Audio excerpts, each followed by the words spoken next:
Okay. Pending any audio problems. Jerry, say something? Yeah, what's up, dude? Okay. I didn't see your meter moving. I was about to be like, pending any audio problems, we should be You're good just not to used to go. me being quiet. You're not used to me being quiet, Jay. It freaked you out for a second, didn't it? Well, because I have a native mic, when I'm not talking, I see a noise floor, but when you stop talking, it cuts out completely. So, Son of a bitch. here we are, Tech Talk number 155. Just a reminder, this show has nothing to do with tech. So, with that, Yes, lower your expectations.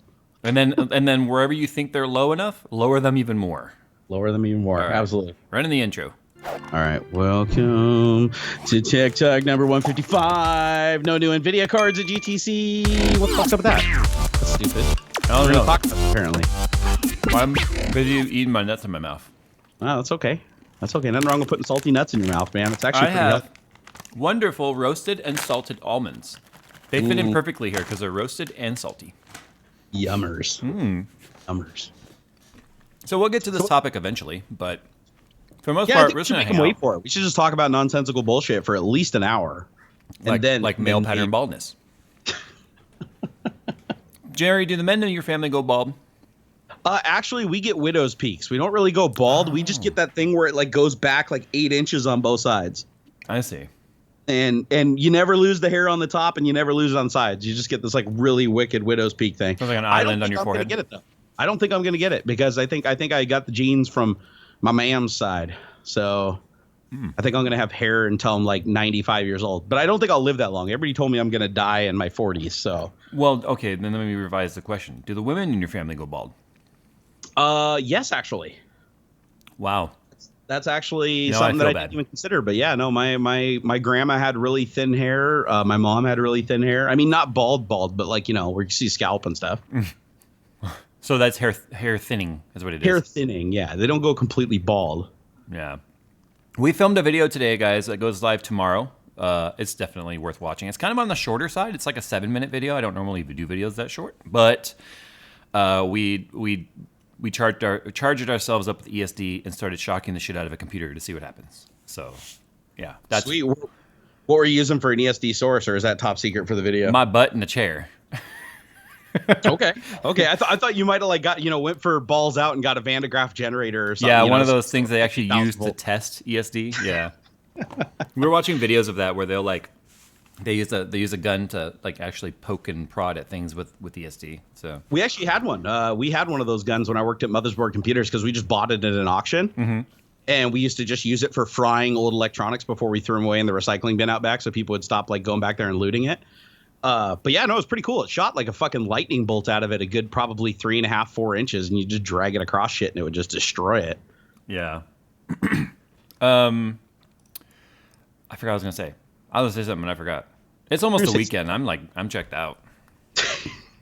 Almost the weekend. Well, I mean, it's because you work hard. You actually make videos. I forgot what that's like. I hold this though. It makes me feel like I could make a video if I really wanted to, like holding this in my hand. Oh yeah, look at that. Well, you gotta look the part. Fake it till you make it. Yeah. See, fake it till you make it. I got two microphones on there because I always seem to fuck up the audio on one of them. You have 3 microphones. Yeah, no, if you want to count the left and right channel independently. Well, technically 2 different pickups. Same, amp and source, but 2 different pickups. Actually, I'm not even sure if it is the same amp in it, to be honest, because if you open it up, it actually looks like two shotgun mics. Have you seen the inside of them? Yeah. Yeah, it looks like 2 shotgun mics fully suspended in there. I don't know if the electronics are individual to them. It looks like the circuit board is just power distribution, but I don't really know. I'm not an electronic engineer, so I don't really know how to identify what a DAC looks like and all that shit. Guys, we're going to use the hashtag on Twitter, hashtag AskTechTalk. We'll cue that up, and we'll just kind of do a lot of viewers' choice topics today. We will talk about the quote-unquote rumor of no new NVIDIA cards at GTC, which is kind of interesting because the GTC conference, or the Graphics Technology Conference, is usually where NVIDIA launches their new stuff. So we are approximately 2 months away from the Pascal family being 2 years old. That's an eternity in graphics card life, because normally they don't go longer than about 18 months at the most. So yeah, this is Pascal's getting a little long in the tooth, man. Do you feel like they're hitting a wall, or do you think they're just milking it for everything they can? I honestly think the lack of competition on AMD's side just made NVIDIA feel like, why do we need to invest the money to come out with a new family of GPUs when we already are cornering the market? That's a fair statement. It's not like it's going to make PUBG run any faster anyways. Yeah, that one. That's all anybody's playing. Best I've gotten on that game so far is number 3. I've actually gotten the chicken dinner. Well, actually, let me rephrase that. My team actually got the chicken dinner and kept me alive. You're just the guy that's out there like kind of just decoy. Like literally every time we'd encounter any kind of danger, they just tell me to stay in the fucking truck and I'll like jump out and run around and kill everything. So it was really like zero effort on my part. I think I had a frying pan and that was about it. Mm-hmm. But yeah, victory's victory, man. Doesn't matter if it's an inch or a mile. I was just gonna say that. I swear to God, I've been watching Fast and the Furious lately. I almost said that. Oh my God. Ask any racer, any real racer. It's not how you stand by your car. It's how you race your car. Doesn't matter if you win by an inch or a mile. Winning's winning. I'm seeing some comments here about PUBG's trash. Yeah, it sounds subjective and personal. There's two schools of thought on PUBG. Either you love it or you fucking hate it and play Fortnite instead. But I haven't played Fortnite, so I don't really have a reference for comparison. I haven't comparison. played it either, but I've heard that it's the new game that everyone's like obsessed with, and we're going to be doing our minimum spec series with Fortnite. But I mean, it seems like kind of neat. It's just, I think a lot of people, well, because you can build forts, right? But it's like fast. It's like really fast building. It's like I saw some dude, he was just like running across a building, like building fucking roof underneath him and running across it like he was Silver Surfer. And I was like, oh, this feels, it almost has like a Team Fortress vibe from what I've been looking at. Well, look how fast you can build something in Minecraft. I'm not a big fan of Minecraft anymore. Well, I'm not saying you have to like the game. I'm just saying look how fast you can run around and just plop down blocks. So it's kind of the same thing. That's true. I guess it is kind of the Minecraft versus FPS. I'm surprised they didn't make a Minecraft FPS. Like it seems to me like as moddable as Minecraft was. I never saw a mainstream FPS mod. They're just in mini games on custom servers and stuff. Okay, I know because my daughter played them back in the day, and I never saw an FPS game for it. PUBG needs more firearms. I don't know. Agree. I've never personally found a sniper rifle. I found it twice, but I'm no good with it. Like it seriously has like some weird bullet drop thing I cannot account for. You mean like realism? like realism. I can't handle the realism, Jay. I need those bullets to fly straight and true and be instantaneous like a laser beam. What I love is games that are as popular as like PUBG, right? Like millions and millions of players. You always have those people that are just like, it's trash, it's garbage, I hate it. And then you get those people that are like, I love it, and I'm addicted to it. I think that's fair. That's a fair statement.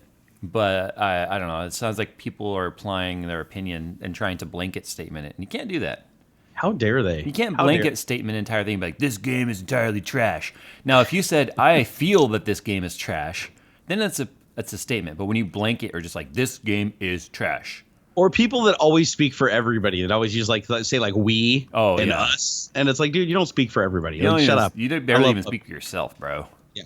The only thing I can agree on PUBG is that on Xbox One, it's the biggest piece of shit ever. It's like they did a prototype version. It's literally like alpha, but it runs even on my Xbox One X. I just got the new Xbox One X because I needed a Blu-ray player that could do HDR for the new TV. Right. So I bought it as a Blu-ray player, and I said, oh, what the fuck? I'll throw Forza 7 on there. Forza 7 actually looked really good, ran 60 frames per second, 4K. Forza Horizon 3 still runs at 30 frames per second, which I can't even understand because I start the game and it even says it's Xbox One enhanced for Xbox One X, and it still runs at 30 frames per second. I don't know what the fuck is wrong with them. But oh my God, PUBG runs at like maybe 15 frames a second. Wow. It's not playable. It is not playable. Crazy.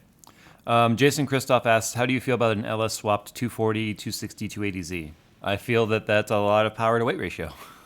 It throws off the 50-50 weight distribution really bad though. That's because I've driven in one before. Makes a wonderful drift car because you drift cars, you want them to be front heavy as shit. But honestly, that swap just fucking ruins all of the cornering. I think what he was getting at, if I might just sort of assume I know what he was asking, is whether or not I am against it. Like, am I a purist? No, I'm not really a purist with anything. I love swaps. I think the more bizarre. Okay, so I'm saying it ruins the performance of the car, but it is cool. Like I would totally do something like that if I had like an extra like 240 or 280Z, like the old style too. I'm talking like the old like early 80s, late 70s.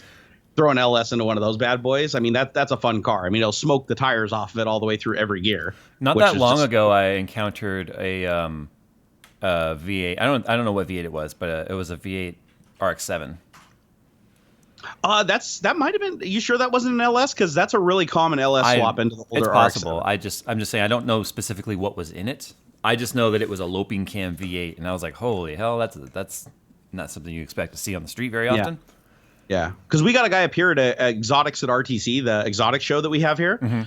He shows up in his RX-7 all the time, and it's like the old, the really old like 70s version that didn't have like the nice curves on the hood and everything. It basically was just shaped like a wedge. Okay. He has an LS3 in it, and when he starts it up, it's just like, it just sounds so crazy. And I'm like, that seems like a weird swap, because the one thing about that car is that it's unique because it's got a Wankel rotary engine. And you're basically pulling that out and swapping it with something else that's even weirder. But it just seems like a weird car to swap into since it's already weird to begin with. Yeah. Well, I mean, like I said, I'm not against swaps, or I'm not a purist. I'm not that guy that's like, no, how dare you pull that RB24 out, or the RB26 or whatever. How dare you? It's like, your car, your deal. Do what you want. You know what I mean? Yeah. You know what I mean?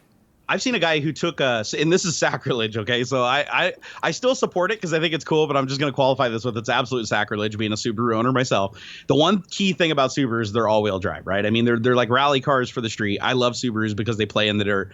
I saw somebody who actually took one, slammed it to the ground, and did a BMW M Power swap into it. So like one of the BMW M3 engines. And the transmission, and then made it rear-wheel drive. So it was basically a Subaru WRX STI with a BMW power plant, and it was rear-wheel drive, and it was a drift car. That's just a Frankenstein.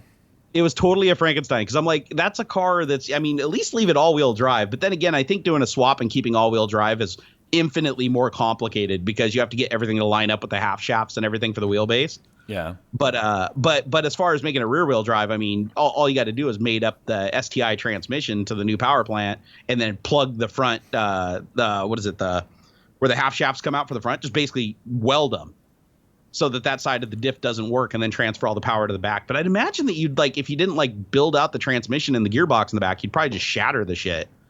Frostate on chat asks, why didn't you just get a used GTR? Because I didn't want to use GTR. Those are the stupidest questions. The why didn't you this and the why didn't you that? Because I didn't fucking want to. Is it really that hard? First of all, maintenance on a GTR is freakishly expensive. Second, I'm not going to buy a used GTR. I have no idea what that shit's been through. Every single one of them's been thrashed. Did you know GTR that hasn't been thrashed? Did you know the warranty is void on the 8th launch? Like if you launch it, I'm surprised it's the eighth launch. Yeah. I want to say that it was actually less than that when they first came out, before they did the double clutch. It might have been, but yeah, I know the newer ones, because I specifically told the sales or the dealership that I was considering a GTR, the new GTR base, right? And I was like, they basically were, and the guy that, and I trust the guy, they weren't just blowing smoke on my ass. I know the guy, and he used to work at the Nissan dealership, and he was the one telling me, he's like, on the 2017, 2018 GTR in the 8th launch, it voids the warranty, the entire drivetrain warranty. So that's crazy. And the thing is, they have a black box, and anytime you bring it in for service, they scan that black box. If you've redlined it, or the transmission service has gone over temp and hasn't been serviced or any of that stuff, then they look for every reason possible to void that car. Yeah, they didn't warranty the clutch. Remember the original GTR? They had the single clutch. They said if you used launch control even once, you voided the clutch warranty. Yeah, they build a feature into a car, and then they don't want to stand by it. Exactly. It was because people were burning up literally on 2 launches. The clutch was gone.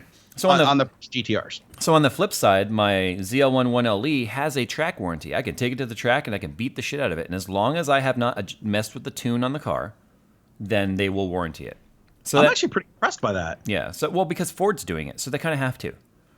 Right? Ford. Yeah, because I have a bad history with Chevy, but Chevy's just like Ford. Their race division is completely different than their mainline cars.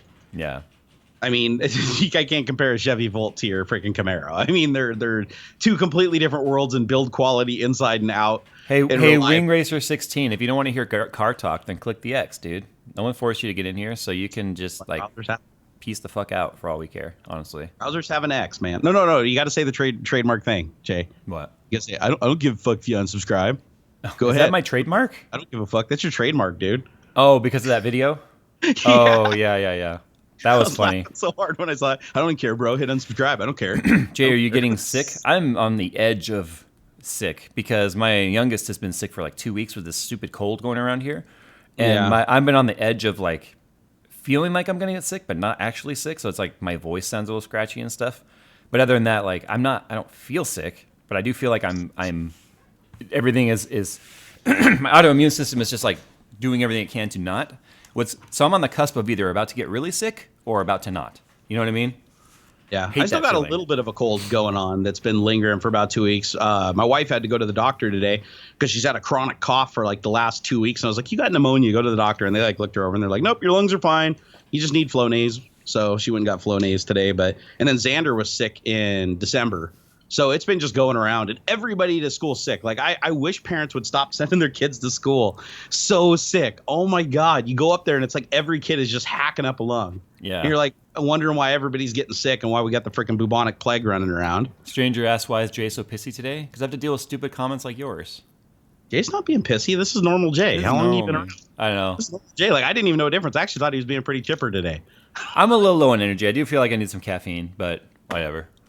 Well, I already had my amphetamines and caffeine for the day, so I'm just coasting now. Amphetamines. I've had meth. I've had meth today. I'm good. So, well, I basically did. I take Adderall every day, and Adderall basically is just a very highly refined low dose of meth that isn't made in a bathtub. At least I don't think it's made in a bathtub. Nobody really knows what goes on behind the doors at Pfizer. Jay, did you find a good 10 gigabit switch yet? No, and maybe you have a suggestion for me, Jerry. I need to do. So we have we're built the new server in here. Yep. And I want to, on my LAN, I want to get a good 10G switch just so that the workstations and the server, can communicate at that speed, that 1400 megabytes a second speed. So I'm open to suggestions on a good switch. Doesn't need to have a lot of ports. We only have about 3 computers to plug into it. So you're going to have a hard time finding a low port count on a 10 gig switch. I mean, because they're still so targeted towards commercial use. You're not going to find like a home version. I think there's one company that makes like a 5 port that I looked at, but it was still like $600 and I had shitty reviews. I've seen a bunch of like, there'll be 8 or 16 port gigabits, and then it'll have like 4 or 10G on it.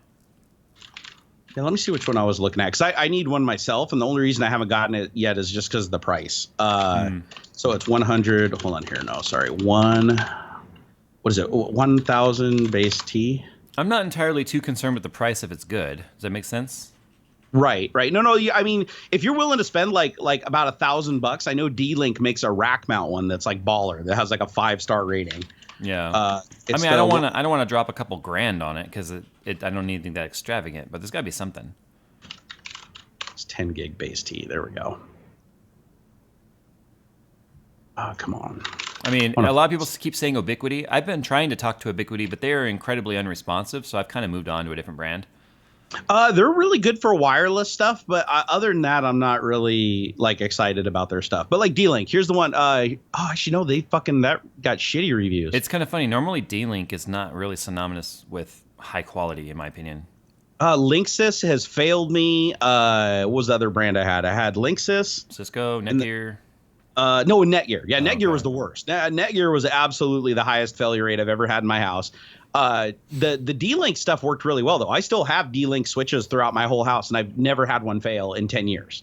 Yeah. But then I'm using their consumer grade stuff. The only one that I have that's their professional one is I have a 24-port D-Link switch that I only use 3 ports on, and it's never died, but I've never actually pushed it to its limit. So Cisco still makes really good stuff, but their stuff honestly is overpriced for the feature set now. I mean, there's way better options. It's too bad this D-Link got a bad. Who rated this down? Hold on, this was like a perfect rating before, and now it's only 3 stars. Oh, but it only has 4 reviews. So like one dude just came in and probably gave it 1 star because like it didn't arrive on time. And how much can you trust a product that only has like 4 reviews? Yeah, and do you want to run? Are you going to be running Cat 6E or 7, or are you going to run fiber? I probably won't run fiber. I would only do fiber if I was going to actually go up to like 40 gigabit. Surprisingly, the fiber switch is like $300 cheaper for some reason beyond my comprehension. Weird. But yeah, the 10 gig copper, it's about $1,249 for the D-Link 12 port. And it's actually got an uplink too for fiber. So if you ever did want to link multiple switches together with fiber, you could do that, and then everything else could be on copper. But yeah, no, I mean, these things are so damn expensive. I don't understand why they don't have a consumer, like just 5-port regular, because people will use them, right? I mean, I have a NAS that's capable of 10 gig. I have multiple computers that have 10 gig cards in them. The 10 gig cards came down in price. You can actually get the what is the Asus makes a 10 gig card that's $100. Right. And so, Well, and Asus includes them in a lot of their motherboards now, and like the workstation boards have 10G built in, dual 10G. Yeah. So I don't get why the switches are still so goddamn expensive. Because like you said, they're still tailored towards enterprise solutions. Yeah. So. Yeah. Just need somebody needs to just pop the cherry of the consumer market and just come in with one and not charge $1 billion for it. Or what you do is you just buy a bunch of 2-port 10 gig cards and then just daisy chain the shit out of it using NAS, network address translation, or NAT. Wow. See if you can find something on this. The Lawn Guy just said, what do you guys think about Newegg skipping out on charging state sales tax, and now they're forcing everyone from 2014 to 2016 to pay the tax? That's got to be bullshit. There's no way they could enforce that. Not only is there no way they can enforce it, but I've bought so many things from Newegg, and I've never once not been charged state sales tax. Oh, really? I want to say that I never got charged for it because they're down there with you. But they can't. Yeah, can't even ship to Washington, from my understanding, though. No, I've ordered stuff from Newegg tons of times. Really? I mean, I know that Newegg. Everything I used to buy Newegg. Because I know that Newegg isn't even allowed to go to Washington, like at the events and stuff, because they don't charge Washington sales tax, and they don't have a. There's some rule there. I don't know much about it, but I remember a couple of years ago this was like a big thing. Yeah, let me log into my account and see when the last time I ordered something was. I can't imagine. I wonder if they're talking about use tax.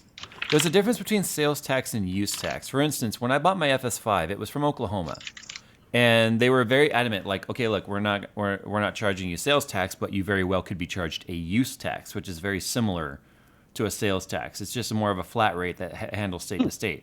It's up to the seller to enforce that document. So Newegg could be doing something like that. Newegg could have maybe gotten slapped for not doing a use tax, and now they're trying to go back and apply use taxes to all of those. I'm not familiar with use tax. Do we not have that here in Washington? Use tax is more of a federal thing, like across the entire United States. Okay, because I mean, everything I've ordered from another state, like from B&H or Adorama or whatever, I've never paid tax on any of that stuff. Me either. I think this is one of those, like, it's too difficult to enforce, so it just gets swept under the rug all of the time kind of taxes. But yeah, I don't know much about use tax. That's the only thing I could think that's happening here with the whole Newegg thing. But I have not seen an article. I have not heard anything about this other than the one person mentioning it in chat. So I have no idea what that is. Did anything come up in your search? Nope. So I don't. Where did he? If he can post something, like, elaborate on it. I mean, they talk about. I found a link to sales tax exemption. Question about Newegg and sales tax on Tom hardware from like 1 billion years ago. Yeah, there's nothing new. I did find one article here. Hold on here. So this is Newegg stops collecting New York sales tax.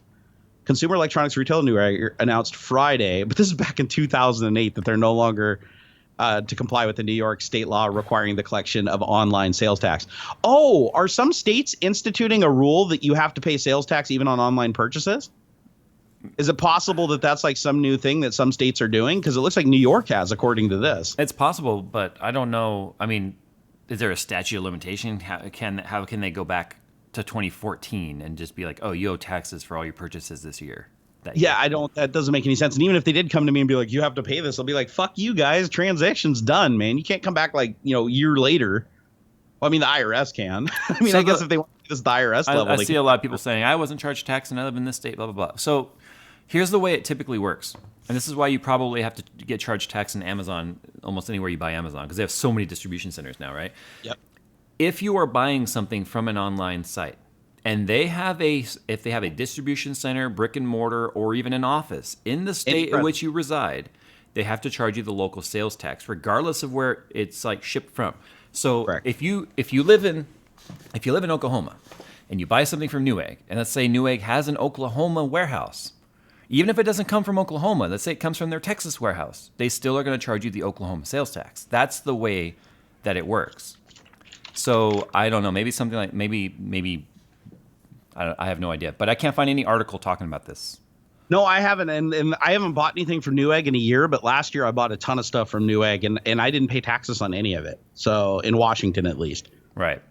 So I don't know if this is some new law, but I can't imagine that it's retroactive back to 2014, even if it did exist, because like how in the hell did they let like 4 years blow by without realizing that a corporation that big was not charging sales tax when they should have been? So Joseph DeFeo in chat just says, I got an email in November that December 8th, 2017, Newegg would start collecting sales tax in Pennsylvania. They never used to do that. So that must mean they have an office or distribution center in Pennsylvania now, or Pennsylvania is requiring that sales tax be applied to their state for online purchases. California was trying to do that too.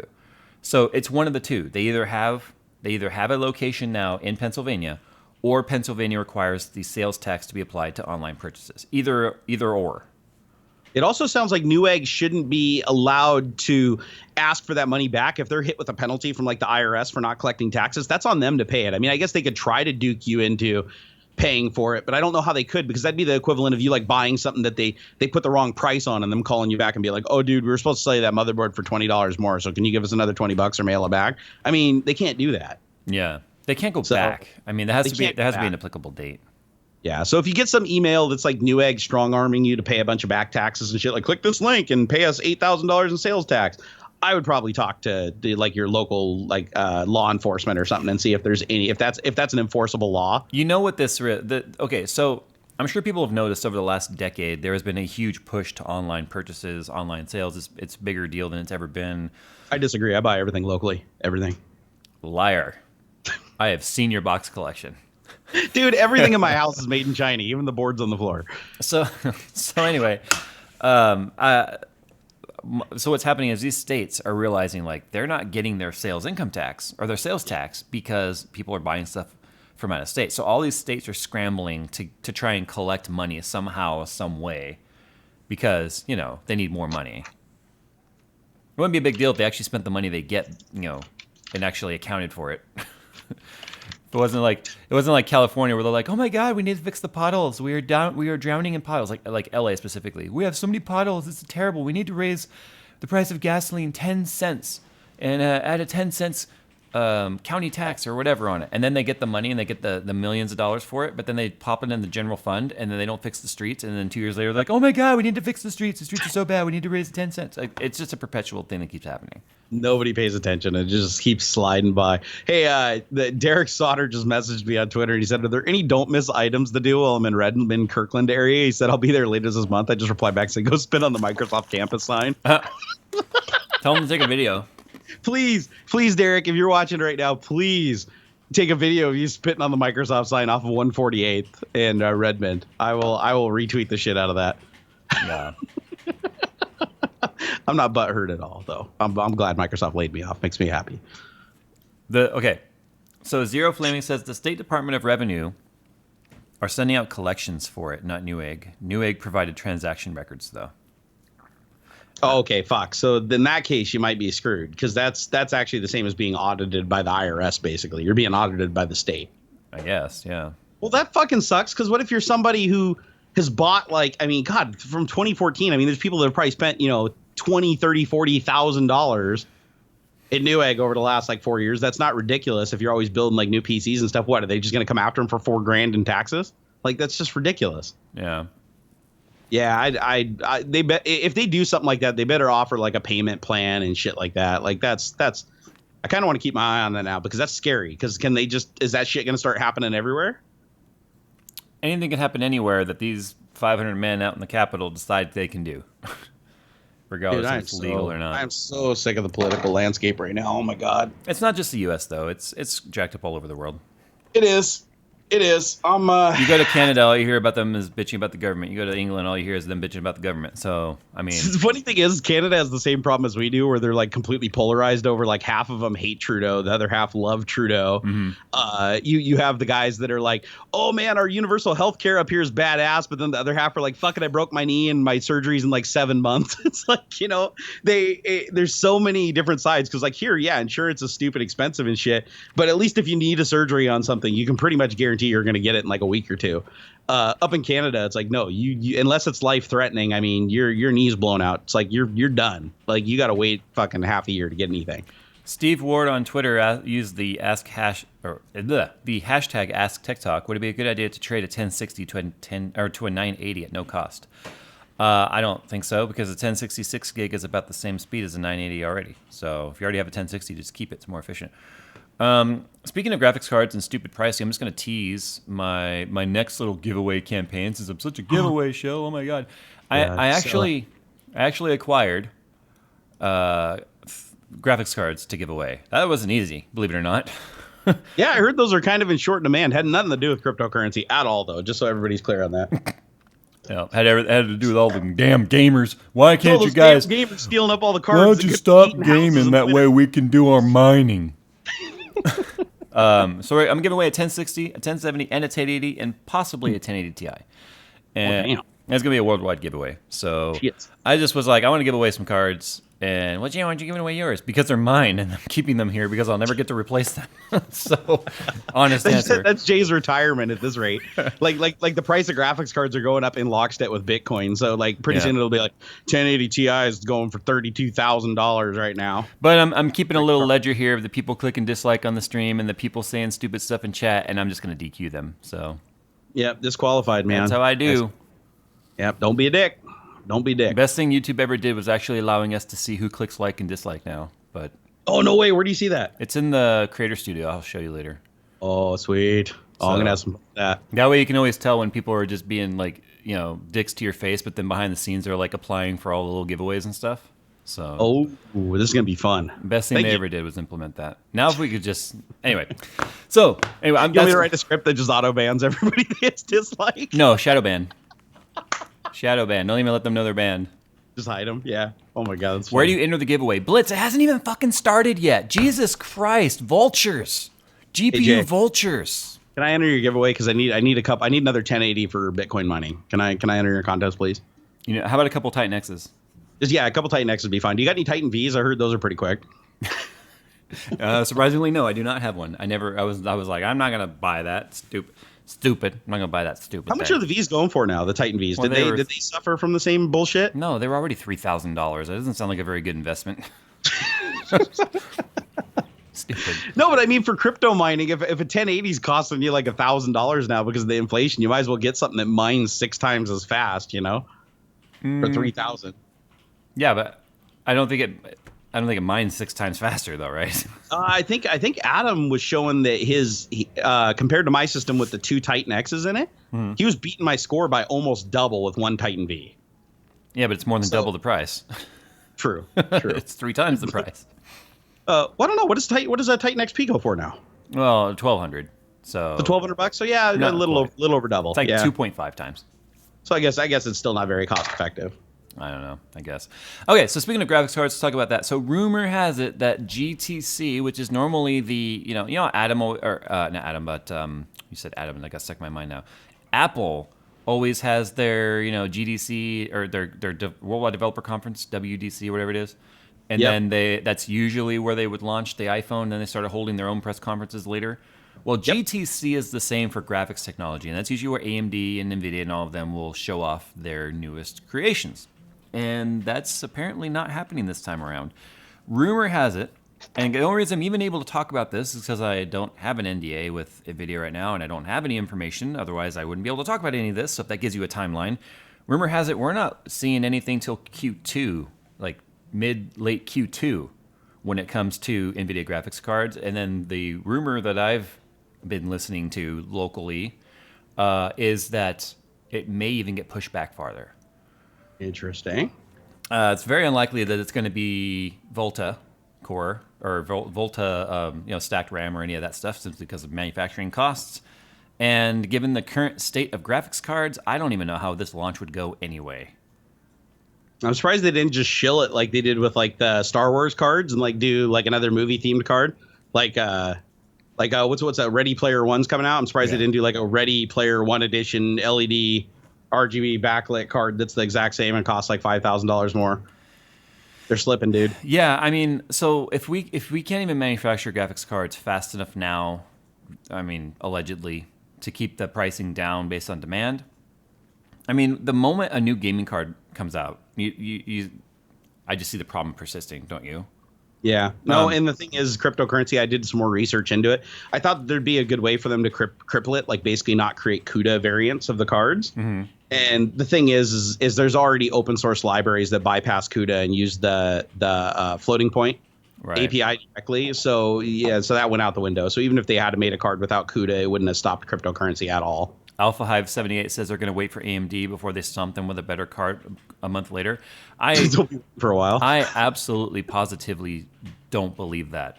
From everything I have ever seen, the conversations I've had with NVIDIA, the emails they send, the marketing material that they send us, the reviewers guides and the media guides and all that stuff, NVIDIA legitimately is in their own bubble and doesn't give two craps about what AMD is doing. They truly don't. And market share is so different between the two companies. I mean, they're not even remotely competing, honestly, if you want to look at the numbers.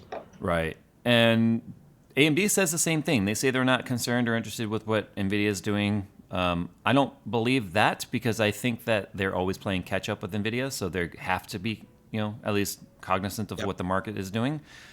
AMD obviously caused a disruption on the CPU market, but I mean, let's look. We've had Vega 56 and Vega 64. It was sort of a flop in terms of performance to power ratio, and it just not much really came of that. There wasn't a continuation of that Vega line. The 570, the 580 is still their mainstream cards, and it's really interesting how far we've been going now without new graphics cards. It's pretty obvious that the cryptocurrency has stifled this entire market. I don't even know what to believe anymore in terms of how this is going to play out in the future. I used to be pretty good at making predictions, and over the 5.5 years I've been doing this now, I've made a few predictions that turned out to be pretty close. I don't even know where to start anymore. Yeah. Well, I'm thinking what's got to happen, and it probably will happen because, I mean, it happened last time cryptocurrency was mined with GPUs, is a company needs to develop a hybrid ASIC that can do it. And it's more complicated because the current cryptocurrency mining that's being done can't just be done with an ASIC. It requires a GPU because of the massive memory bandwidth it has. But once China figures out how to take that massive memory bandwidth, throw away the rest of the shit and bolt that into a little self-contained unit that can mine, same thing's going to happen as before, and GPU prices are going to plummet, supply is going to go up, and all the crypto guys are just going to dump it. Yeah. But it's not happening as fast as I thought it would. Like, I know everybody comes to me and they're like, "Oh man, it's really complicated because you got to use, GDDR5, and you got to have this massive memory bandwidth that only a GPU controller has." And I'm like, well, if they can put that shit on a GPU, they can obviously do it in a standalone unit. It's just a matter of manufacturing, right? And the demand is there. The demand is super high. So there's got to be a company in China right now being like, you know what? We're going to cut down the cost of these crypto miners and speed them up dramatically by cutting out all the shit that's not needed, like graphics out and all of the API set that's needed for doing graphics processing operations and shit, and just cut it down and basically make it like a rudimentary, really fast mathematic machine. And the fact that they do that would be good. And the fact that Bitcoin is still sitting at $11,000 a coin. Yeah, but he's like, it's crashed, man. It's going away. I was like, fucking guys. Look at where it was 1 year ago. 1 year ago, it was what? About 4,000? Like 3,000? Yeah, 4,000? 3,000, 4,000? 4,000, yeah. So people that are in it for the long haul that invested back then, man, they're still sitting pretty. But it's Ethereum that uses GPUs? Yes, Bitcoin doesn't use GPU at all. Anybody that says Bitcoin mining ASICs. The GPU market is wrong. It's all ASICs, 100%. So let's see, Ethereum price. What are we looking at right here? Let's look at the Ethereum price index on Cointelegraph.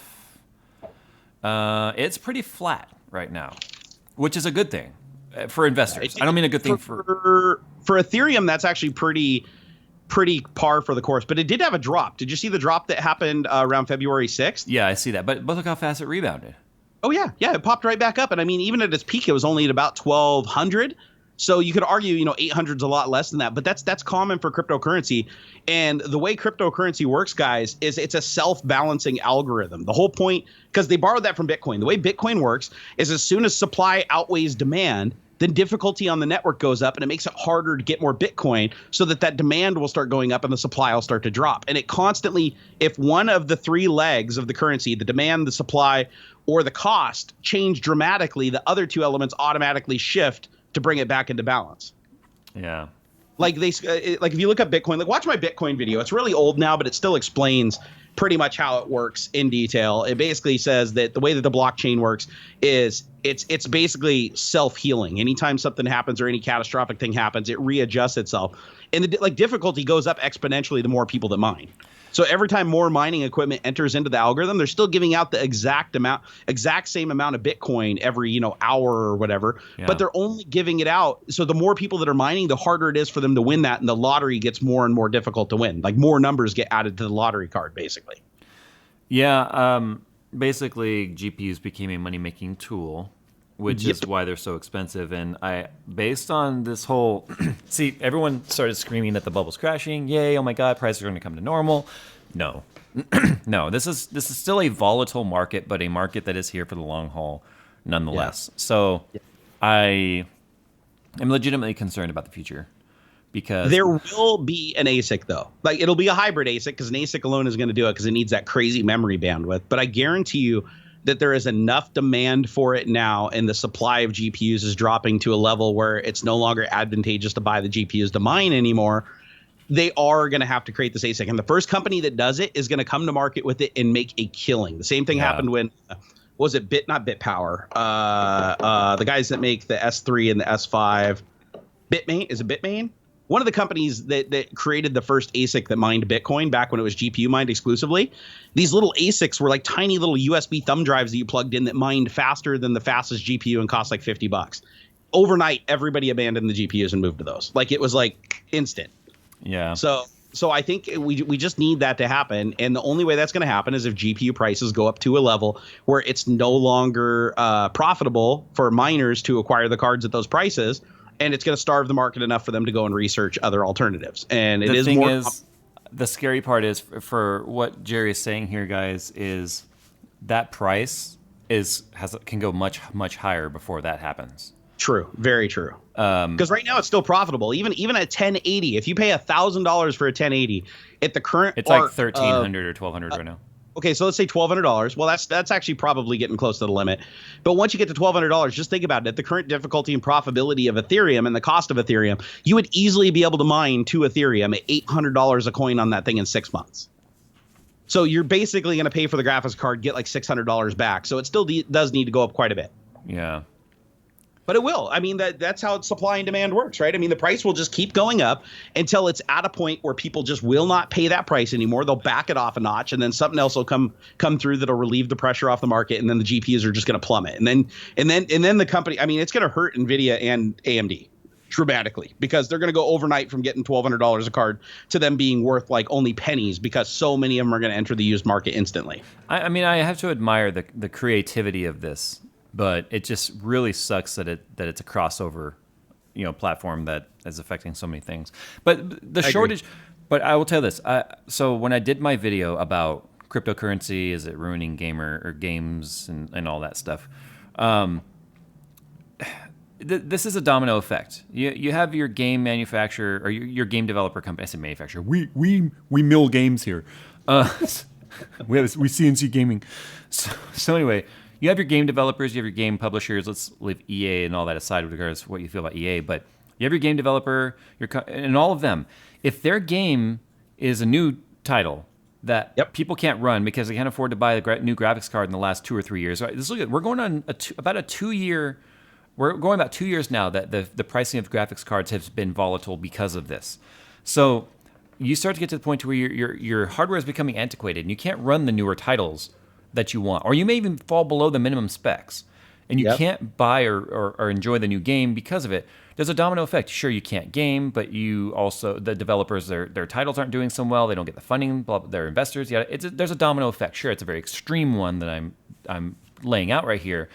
But the other thing too is when it comes to just the overall pricing of this market. The domino effect has so many things happening here. Now, it's not just crypto miners that are causing this shortage. I made that video, and I'll leave them nameless, but a manufacturer reached out to me, and they're like, hey, I'd like to talk to you about your video. You're on the right path, but there's way more at play here. And what they explained to me was what's really causing the shortage with graphics cards, and the reason why the manufacturers can't just, and I'm not talking about like AMD or NVIDIA reached out to me, it's one of the AIBs. Basically, they said, look, we would love to manufacture more cards. We physically can't. Not because they can't ramp up production, because there is a worldwide memory shortage. The memory shortage is keeping them from being able to manufacture more cards, because memory is now something that more manufacturers are using than ever. Smart cars, your smartphones, your tablets, everything uses the memory. Now, there's only like 3 manufacturers of memory in the world. Yeah. And so in storage, right? Storage is probably one of the biggest ones. Right. Because everybody's moving to NAND and SSD and everything. Yes. Nobody's using spinning disks anymore. Right. And there's a NAND storage, there's a memory storage, or NAND storage shortage, memory shortage, and it's domino affecting right now. So you have this a massive amount of pressure put on that that manufacturing process that means that they cannot actually make it fast enough. And so that's why we're seeing this shortage. The cryptocurrency is just one direction that particular shortage is being hit, because the graphics cards, they can't make the cards because they're short on memory. So the bottom line is, it was a problem that was probably coming anyway. It's gotten worse because of everything else happening. And one of the things they actually attributed to this too was the amount of smart cars now. What I mean by that is not self-driving cars or anything like that. Obviously, those use processors and stuff in there, but the infotainment systems and all the things that are being put into cars now that are standard feature. So there's just so much happening here. So the question is, how long now before we come up with an entirely new process of computing? Do you think we're on that cusp now? In the next, let's say the next 2 decades, next 20 years, we'll see some new way of doing this? Well, I mean, we already do, right? Quantum computing is a real thing. It's a proven technology. I mean, some of it's still theoretical, but it's a proven technology. It's just the cost of using it is basically astronomical, right? But that's what happened with the original microprocessor too, right? The silicon microprocessor. Right. So eventually we're going to see probably quantum computing stepping in and not maybe replacing, but at least augmenting on some level. But they got to figure out how to do that shit without having to be like negative, 200 degrees Celsius. There's some big blocking issues they got to overcome. They need to be able to do quantum computing at room temperature, which again is something that probably is theoretical and hasn't even been tried. Matt Nichols in chat says, when individuals are buying hundreds at a time, that isn't contributing. It is contributing, but what I'm saying is when you have automotive manufacturers buying millions at a time. Yeah. And I'm talking about the chips for memory, not millions of graphics cards, but millions of components. The raw components, yeah. That is putting a strain on everything. So that is one piece to this problem. And that was extremely eye-opening in that conversation that I had about, look, yes, graphics card, cryptocurrency mining, and of course it has put a direct strain on the very specific application of which you are complaining about. But the worldwide shortage is much deeper and bigger than you're discussing. And that's what the conversation was.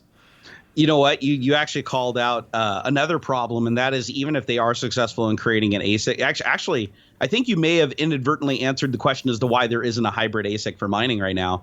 And that is, it has the same requirement as the GPU manufacturers. It needs that fast GDDR5 memory. Right. That's coming out. So obviously, which is what everyone in that video was telling me. They're like, Jay, ASICs are good and all, but it's the memory speed that is needed for things like Ethereum. Because I'm still pretty ignorant to how it's mined.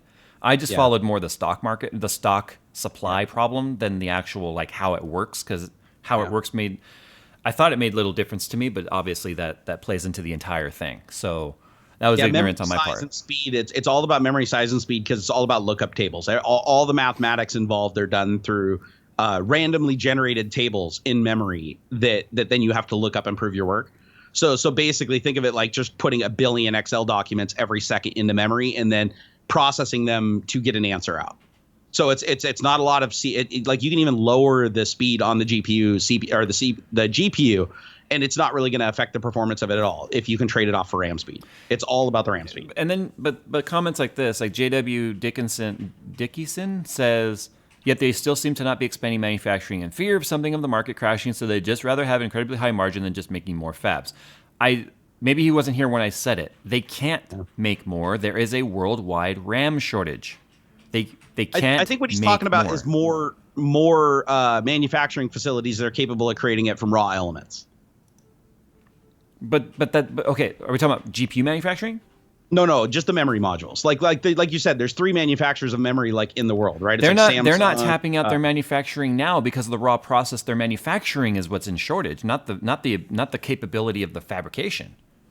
So these warehouses are pumping out as fast as they can based on how fast they can actually mine the material to make the chips out of. Oh, okay. You're saying the limitation is actually on the raw materials that they're using. Oh, if that's the case, then yeah, it makes no sense. Making more, so you can make empty manufacturing plants that can't make anything because the manufacturing plants they already have are not tapped because the raw materials of the product they make is what's tapping. Does that make sense? You know what that means? We basically need to find a new superconductor, which is why I just said, how long can we keep this computing process as our future? I mean, obviously we're what 80, almost 80 years invested into the current technology, but I mean, this can't be the only way in the world to compute. This can't be. No, and the thing is right, solutions come to problems when the problem happens, right? Like this isn't a market that's really proactive. It's more reactive. So now that we're seeing a problem where graphics cards are too expensive for people to buy them, the gaming companies now are taking a hit. All these problems are going to sum up to more research and more investment into a better technology. Uh-oh, the conspiracy theorists are starting. Uh-oh, what do we got now? Project Phoenix Media. No idea who he is, but he's got a check mark. He says the three fabs are colluding to lower yields to make more with less. He's saying companies have done that before. I don't doubt it, but he's saying that the chip manufacturers are specifically stifling production to keep the yields high. Yeah, like did you hear about this is a long time ago, like 10 years ago. Now that's illegal, first of all. And like even international trade law, that is illegal to do that. But how do you prove it? Yeah, right. Right. Like all they got to do is pay Jose just not to run the backhoe at full tilt, right? Just one for the machine that smelts the ore and one for the garbage pile. Let's take an extra long lunch break today. Exactly. But that happened with diamonds too. Like everybody thinks diamonds are incredibly rare, and it turns out they're not even nearly as fucking rare as people thought they are. Like there is an artificial blockage on diamond mining and people that mine most of the diamonds. Those mines intentionally operate and hold huge supplies in reserve because they know if they flood the market and meet the demand, it'll drive the price down. Then it becomes as popular or as pricey as glass. Exactly, and they basically said like some of the places where they're mining these diamonds, like on Earth, are literally like you grab a handful of dirt and fucking diamonds are like falling out of it. Like it's not nearly as precious of a resource as people let on. Yeah. Well, now gold, on the other hand, we're running out of like at an alarming rate. Like we haven't found a lot of new gold, and luckily we don't depend on gold nearly as much as we used to in microprocessors and stuff. Like I remember back in the 80s, everything had gold, right? Yeah, but all these manufacturers of motherboards and stuff are saying 3 times the gold content on the socket. Are they? Yes. No, not kidding. Are you serious? Yeah, 3x gold content.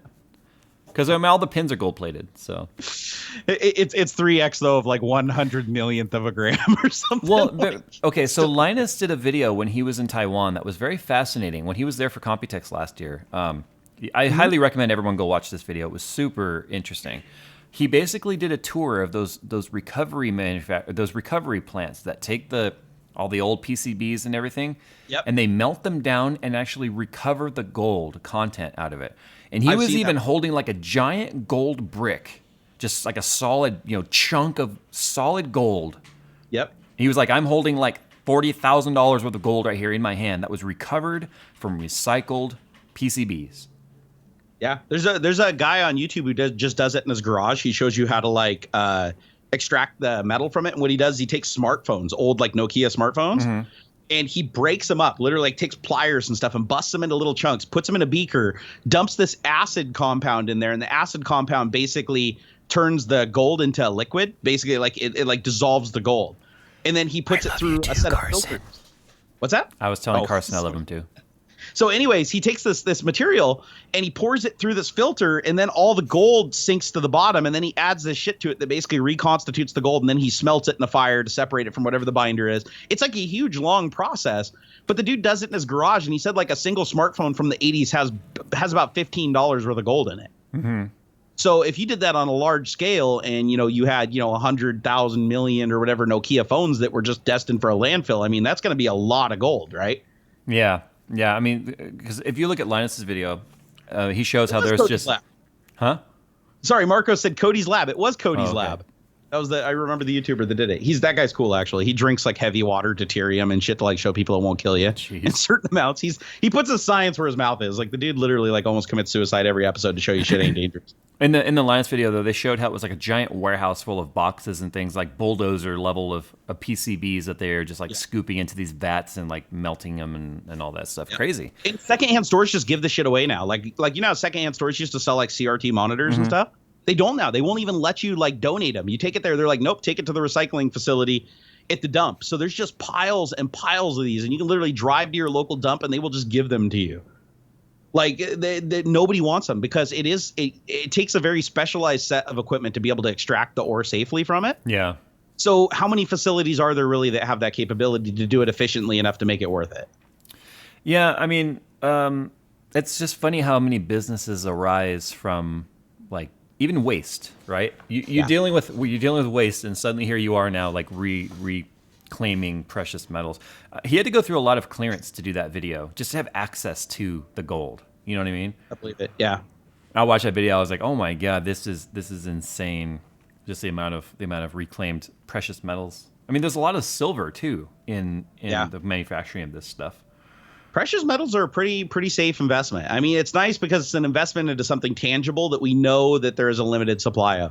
The only thing that's going to fuck us on gold, though, is as soon as they figure out a better conductor, I'm pretty sure there are other conductors that are equally as good. Like I think even at this point, copper has been in the way that they use it in manufacturing and stuff can largely replace what gold used to do. Mm-hmm. But still, think about it. What happens if one day they just decide they come up with something that costs 1/100th as much as gold and conducts twice as good? Like, I mean, gold prices are just going to plummet the next day. Well, you know, the answer to all of this is on another planet somewhere. Unless, of course, you're a flat Earth theorist, and then it means it's outside the dome. Here's the problem with mining in space, though. Like, was it Elon that was talking about this? Like, okay, so let's say we get to Mars, and it costs like, was it $10,000 per pound or whatever he's got it down to, that he can get like a pound of material on Mars for $10,000. Gold is heavy as fuck. Well, no. I'm saying the undiscovered metal. Oh, you're talking about like the unicorn tiers, yeah.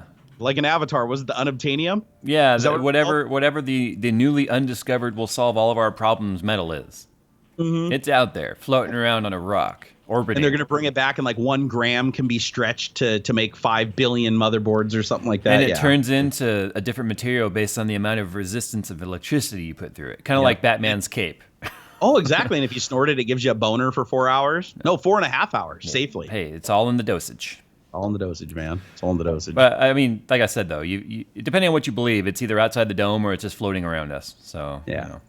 Actually, one thing I wanted to end on the cryptocurrency subject, though, before we shut it down, is I have definitely changed my tune a little bit in that cryptocurrency is pretty responsible for. I mean, I will accept that. I think I did in the beginning to some extent, but I still stand by people using their cards to mine during, like individuals like me, like when you're not gaming, do it.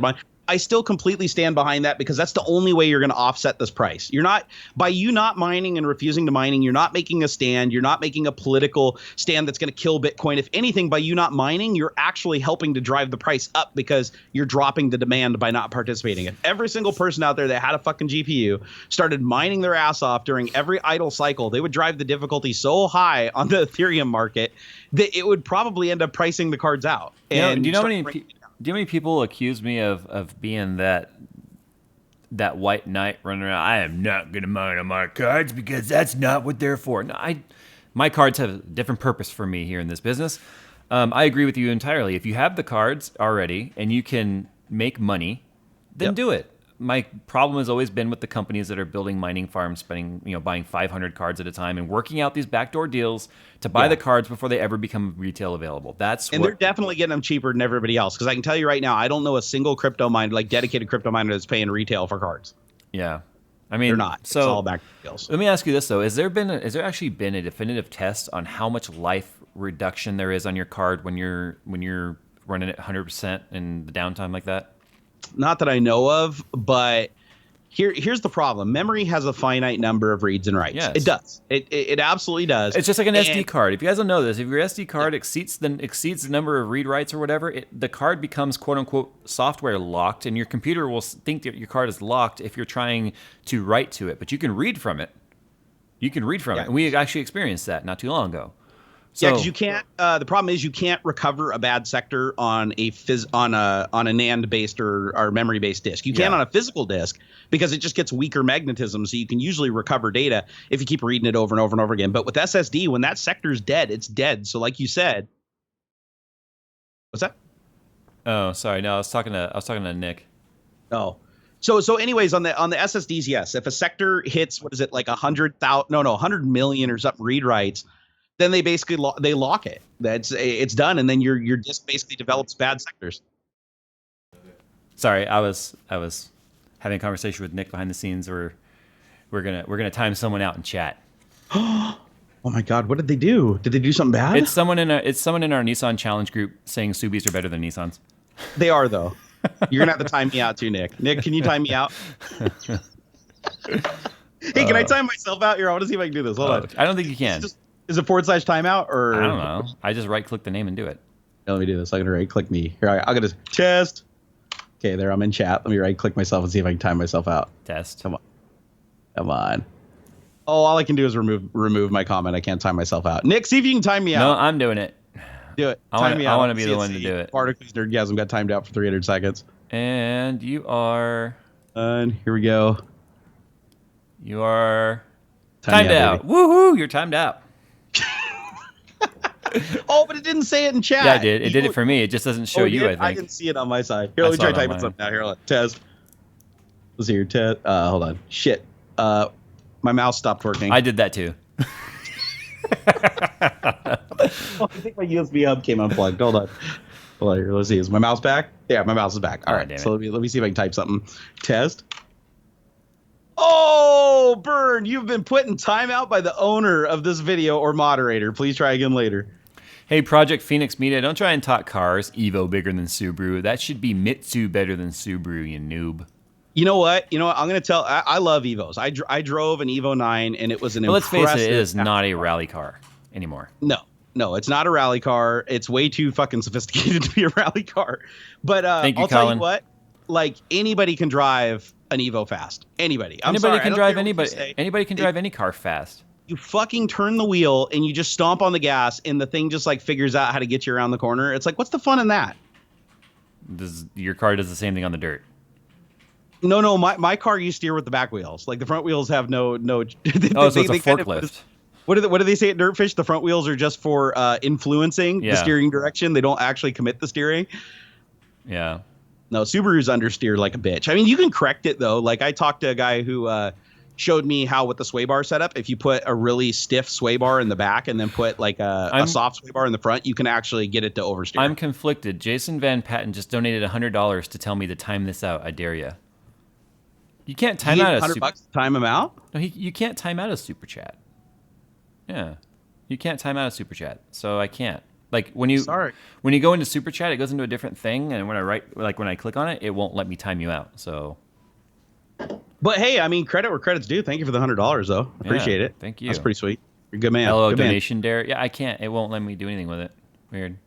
I think somebody should one up him and do $100.01. Oh God. I remember that one episode, that one live stream we did where everyone donated like an odd number. Yeah, I do remember that. Yeah. Actually, one of my biggest live streams I ever did was, I think it was Mother's Day for my wife, and I was like, today I'm going to give all the donations to my wife, and like 3 people got in basically a tip war for top tip. Yeah. And it got to the point where it was like $1,800 and some dollars, and I was like, oh shit, I like shut it down. I was like getting nervous at that point, like against chargebacks and stuff like that. I was like, oh God, no. After you give the money to your wife? Exactly. Well, I did. I gave it to her right after the show. I actually went down to the safe and actually busted out cash and handed it to her. She's like, no, I can just take it off the card. I was like, no, just take it now. Just take it now. Like, they did this for you, I promise. In before chargeback. Interesting side note. In all of the years we've done this, we've never had a chargeback. I don't think Google operates that way. I think Google, like, there's no chargeback, I think. Like, I know your bank. I've had one chargeback on PayPal, and the only reason I went through is because I never got the notification. I didn't challenge it. Had I challenged it, it wouldn't have gone through. But that's PayPal. It's not going through PayPal with Google. Like, I think it goes somewhere else, and if the bank tries to do a chargeback, I think that I think Google just, they don't go take it back from the content creator. I think Google just eats it. Oh, you're right. Yeah, because that's all done through. Yeah, you're absolutely right. That's all done through like the AdSense thing on Google. That's not PayPal at all. Exactly. Yeah, well, PayPal's gotten a lot better with chargebacks because that used to be like a really scary thing. That's why people stopped using PayPal for a long time. But now PayPal changed their policy on donations and tips. Right. That there is, as long as it's proven that the donation or tip was acknowledged in some way, shape, or form, or you got what was said, like an acknowledgement means literally just being shown somewhere on the screen. Yeah. Then they rule in favor of the recipient.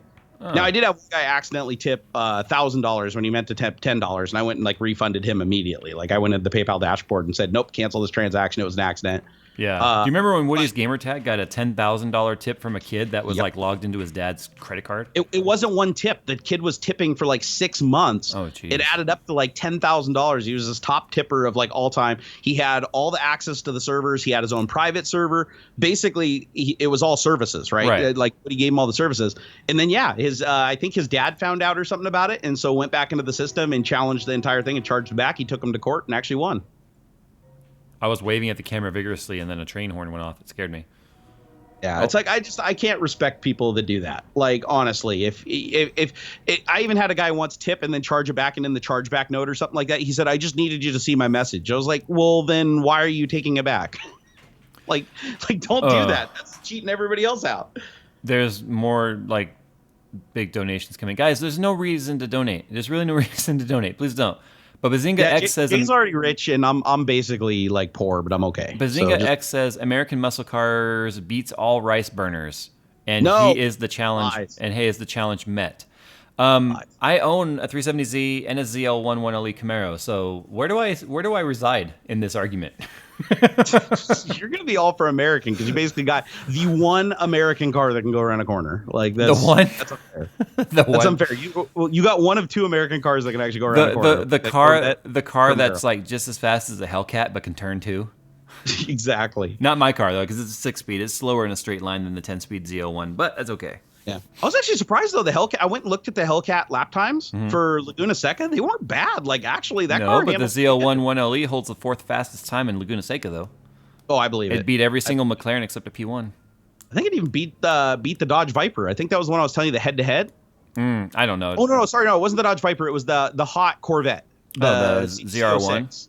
Or no, ZR1. Yep. And they did the heads up. It was the ones that had all the fucking Megatron bits all over them, right? Like all the splitters. And the giant wing in the back and everything. And yeah, I think it was like a 1/10 of a second faster than the Corvette. And the guy who's driving it even said that it shifted smoother than the Corvette. He preferred the shifting in the Camaro. And it's still single clutch. That's interesting.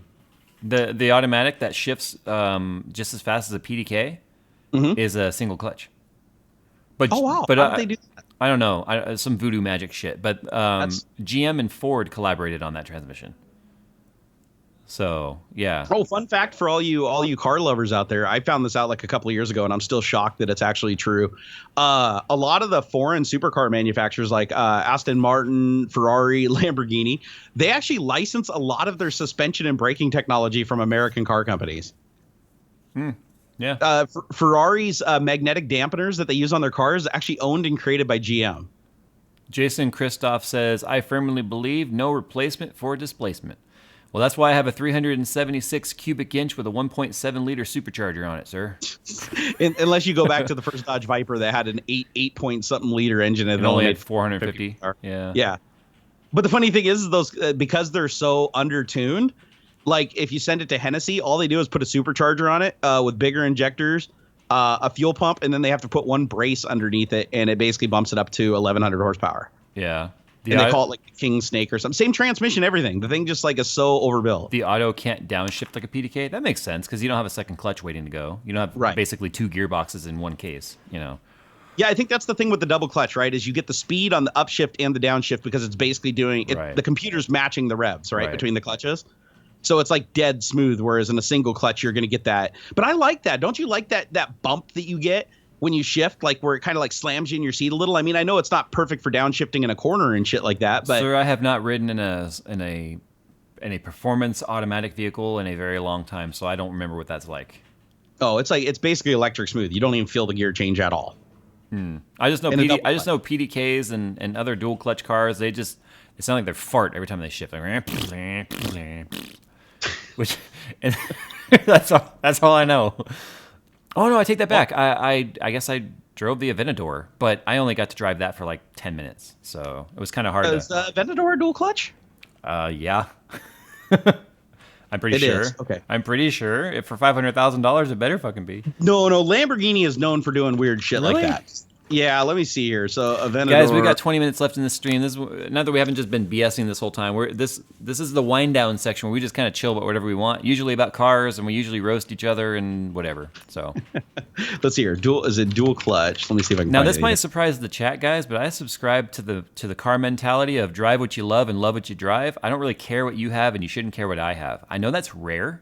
That's really rare. But yeah, that's the way I live. Single clutch, bro. Wow. And 2017 Lamborghini Aventador LP 704 saves weight by using an ISR instead of a dual clutch unit. Well, it certainly shifted like a dual clutch. Even the downshifts. Well, I'm sure that the rev matching computer net probably takes up the slack. But in a true dual clutch, like the shift takes, it's like under 10 milliseconds. Like literally you're in the other gear, like it's instant. There's no drop and boost, nothing. It's like, they're crazy. They're absolutely crazy. Sam VO3 says, wind down. When did we wind up? Haha. Owls. When we talked about cryptocurrency, I was getting a little wound up. Yeah, I was getting pretty wound up too. Not really. You know, you know how most people have a favorite manufacturer and a hated manufacturer? Oh, Yep. yeah, I love them Chevys, but man, do I hate them Porsches, right? I don't have, like, I can't say, oh, yeah, I hate this brand. I don't hate Ford. I don't hate Dodge. Dodge is probably the lowest on my list in terms of likes, though, and that's just because of personal ownership experience. But yeah, No, Dodge has massive problems with their hemispherical combustion like stuff. It doesn't work. Like all their engines break down. Yeah. No, Yanni Fernandez, I will not say your name. I cannot be summoned. No, I'm trying to think of like what manufacturer I literally despise. Jamie Walklewack says, my wife broke down, sad face. And you're watching us and you're not going to rescue her? Is that, or let me guess, she has AAA? I don't know. He's like, sorry, honey. I'm watching these two asshats just talk about cars on a show called Tech Talk. It's awesome. Oh, Mike Vu's going to school you at Buttonwillow. Why are you shaking your head? No, you know he's going to. Yeah, what? You don't even come close to Mike's abilities. He's going to spin to win. He's not going to spin to win. Is he going to drive? Is he actually going to drive? It's been a while since Mike's actually drove. Mike Vu in chat is one of the guys we race with. And he's talking shit to Nick. And Nick is shaking his head no when I said Mike Vu's going to school him. And Nick's like, no. Nick's like 25 seconds slower than Mike Vu on the same track, just so you know. You guys are lucky that I don't live down there because, man, my Subaru would just smoke that piece of shit American car you're driving. Oh, I'm talking about Chuck Walla. Yeah, My Subaru would destroy You'll that be even thing. slower than 25 seconds at Buttonwillow. You'll be like 40 seconds slower. My car only goes around the track sideways. Like I can't actually. The STI won't actually turn around the corner. Fun so fact: Mike Vu's Subi also goes around the track sideways on the pavement. But that's just because he likes to drive off track. We have video to prove it. I think it's fair to say though that everybody probably has a favorite. Like you might not hate the other companies, but like who's your favorite manufacturer? Like all things aside, money no object. Who is your favorite manufacturer as far as like just the if you'd only ever have one car, what would it be? I don't have one. I don't have one. Remember, we and you've asked me this question a million times. My answer always was ZL1 Winelli. ZL1 Winelli. I said it a million times. That's the car I would go buy ever since it was announced last like February or whatever it was. But the thing is, I don't love Chevy. I just love that car. Does that I'm make with sense? you there. I can't stand Chevy. I had a horrible experience with Chevy as a company. That Chevy Volt was the biggest piece of shit I've ever owned in my life. But in the big butt is your car. That in the hot Corvette. I love those cars. Now we'll say this: I've started opening up the ZL1 now that we're past the engine break-in period, and I did have a Focus ST with dealer plates on it try and race me on the freeway the other day. Now he was legit. I think he was legit thinking that he had a chance because you either know what you're looking at when you see my car or you don't. From a standstill, he would have gotten some car lengths on you out of the gate, though. No, he wouldn't. Driving that is fucking nuts. It's an ST, not an RS. Oh, sorry, I got it backwards. No, ST. Okay, no, the ST. My car still does 0 to 60 in 3.5. What does an RS do? 3.2. Does it? Yeah, actually, it might even be breaking into the 3 flat. Hold on here. Ford. Yeah, this was Focus, an ST with dealer plates. No, the ST is a piece of shit. That's the front wheel. That's not even all wheel drive. 250 horsepower, dealer plates, looks stock as could be. So I didn't realize we were racing until I realized I was about to rear end him because of how fast I like pulled up behind him. And then when I pulled to the side and like just paced him, I was like waiting for the beeps until I realized he was flat out. So yeah, there is from a rolling start, you're gonna decimate most things. I mean, honestly, traction. I hope you get down here soon. Traction in this car is well, it's there's traction is an elusive thing in this car. You know what? I'm actually shocked by this. According to Motor Trend, they're saying the Ford Focus RS 2017 is 0 to 60 of 4.5 seconds. I find that really hard to believe. I believe it because when we were doing the comparisons with the 370Z and stuff, my car does like a 4.7 stock, and I've raced a couple of RSs that were stock, and it was not like I was maybe at their rear corner panel on the launch. So the STI, hold on here. So the Subaru STI sedan is 0 to 60 in 4.8, and the RS is 4.7. That's crazy because the STI is down 50 horsepower and weighs more. All-wheel drive drivetrain loss, though. No, but that's what I don't understand is, though, they're both all-wheel drive cars. Which ones? The STI and the Ford Focus. Oh, the STI. Yeah. RS. It's different tuning, dude. Different lower-end torque. It must be. You know the newer Subis don't have the same low-end torque. Yeah, well, I know my year does. Yeah. They stopped doing the close ratio gearboxes because of the gas mileage crisis bullshit back in 2000. But that's why I said the new one doesn't have the same low end torque. Damn, 4.7. That's pretty weak sauce, actually. Yeah.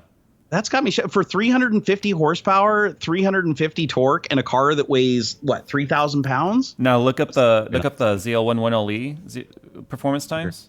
So ZL1. The 0 to 100 in 7.4 seconds is impressive. All right, so here we got. Hold on, let me pull it up. Camaro. Okay, right here. I want to make sure it's a reputable site though. Okay, Car and Drive. I have not launched my car or tried to yet because here's the thing: if I'm rolling down the street doing 45, 50, Nick was in the car. We did it. Would we lose traction at like 75? Whenever you got on the pedal. Yeah, I was doing 75 on the freeway. Pushed the pedal, and next thing I know, we're spinning tires like crazy on the freeway. So I don't know. Like, it's really cold right now, though. So, I mean, obviously these tires are not. But I'm just like, the guys that can drive these cars and launch them impress the shit out of me because I still don't know how to launch this car. Well, it says it's 0 to 60 and it's 3.5 seconds, all in first gear. Mm-hmm. So that's got a really tall first gear in it. It does. At the top of third, you're doing 120. And it does an 11.7 in the quarter mile. Jesus, at 124. That is properly quick for a stock street car. Now compare that to the Hellcat. That's insane. All right, let's see here. Hellcat. All right, so here we go. Same thing, Car and Driver, so that we're doing the comparison. 0 to 60 in 3.6 seconds, so it's only a tenth off 0 to 60, but the ZL1's my 1LE is a tenth faster than a Hellcat. A tenth faster, correct. Yeah. Let's see here. The weight difference is like huge, though. Of course, like but it also has 57 extra horsepower. 400 pounds less. Let's see here. Where's the quarter mile time on this thing? But they have 57 more horsepower. Remember, every 100 pounds is a tenth in the quarter. Oh, is it really? Yeah. Is that the math for it? That's kind of the math, yeah. So let's see. SRT Hellcat came. Okay, it doesn't have nearly as good of a stopping distance, so that's gonna really screw it on the track. But what's the quarter mile? I'm trying to find it still here. Let me just do a search first. Which one are you looking at? The Charger or the Challenger? The Car Driver. This is the this is the Challenger. Okay. You wanted me to look at the Charger. It doesn't matter. They're fairly comparable. They're basically the same, right? Well, I think the Challenger is a little heavier though. Let's see. Okay, so here it is. Car and Driver. Okay, here it is. The Charger, quarter mile. Let's see, 1/4. That's funny. Okay, so real quick, Mr. Zombie says, "Forget all your fail cars, as I drive a Cummins. He would win the tug of war." No doubt about it. Oh, actually, Jay, the new Dodge Challenger SRT does 0 to 60 in 3.4. It's a tenth faster. Which one is that, Challenger? This is the Charger. This is the Dodge Charger. It's a little bit. It's a little bit lighter. Yep. Yeah, just a tiny bit faster. But I bet you still have the faster 0 to 100 time. Let me see if I can find it. Wide body Hellcat runs a quarter mile on 10.7. No, it doesn't. It's the wide body Demon. See, oh yeah, the Demon's a whole different beast, guys. The Demon is like over 800 horsepower. Yeah. And basically weighs like the same as the Charger Hellcat. So Weapon X actually sells a chiller system for my car, so that just like the Demon, I can redirect the air conditioner into the supercharger. See, I love that. I think that is a great idea, whoever came up with that. But it's only for drag racing. They're like, don't do this on the road course. Oh, what's your 0 to 100 in that car? 7.4. Okay, so 7.2 on the Hellcat, the new Hellcat. And what's it weigh? I think the weight is comparable to my car. Let's see. The curb weight is My car's like 3,800.